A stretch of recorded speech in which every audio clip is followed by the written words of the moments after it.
10 weird reasons why you might get kicked off your flight.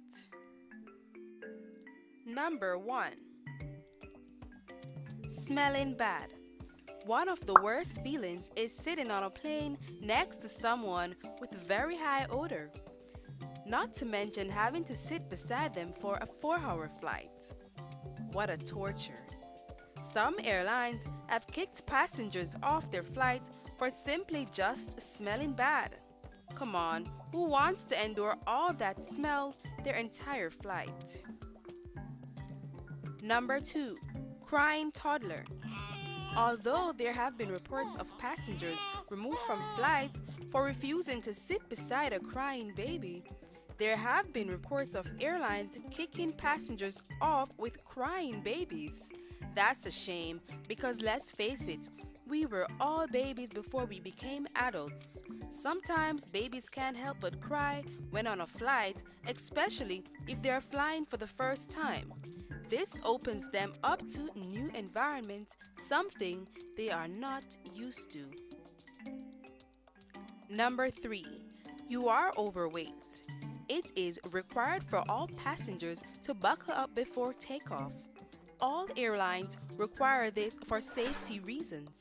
Interestingly, Delta Airlines, for one, has a clause in its contract of carriage which therefore states that passengers must be able to fit in the seatbelt restraint to be allowed to fly.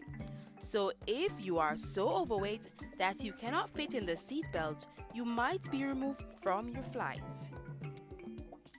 Number 4. Dressing provocatively or not adhering to the dress code.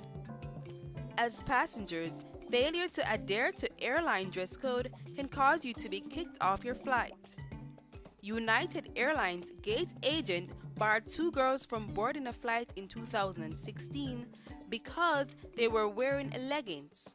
The airline responded to tweets about the incident and tweeted that United Airlines shall have the right to refuse passengers who are not properly clothed via our contract of carriage. Number 5. If you try to bring a snake on a plane.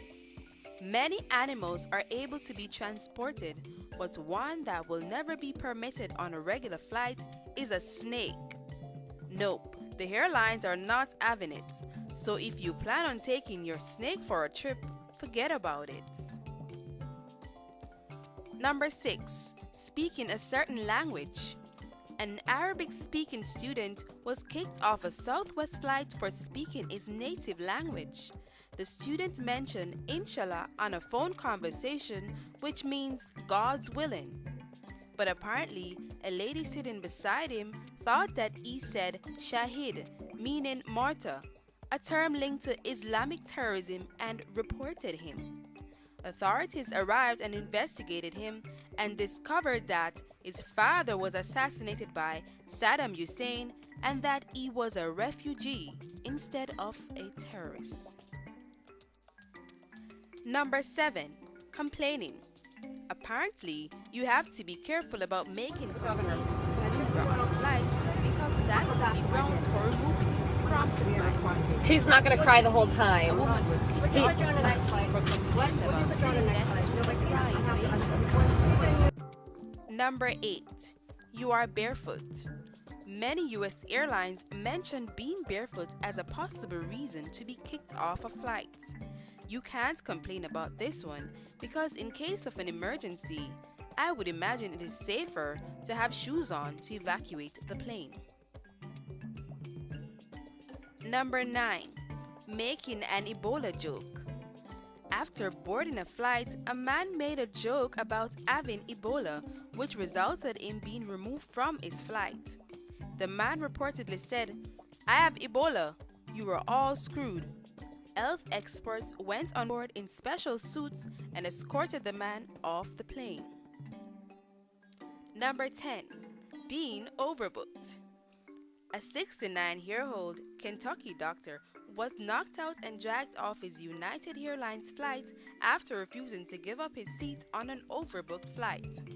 Reports say that United Airlines reached a confidential settlement of $140 million for the injuries he suffered including a broken nose, a concussion, and broken teeth.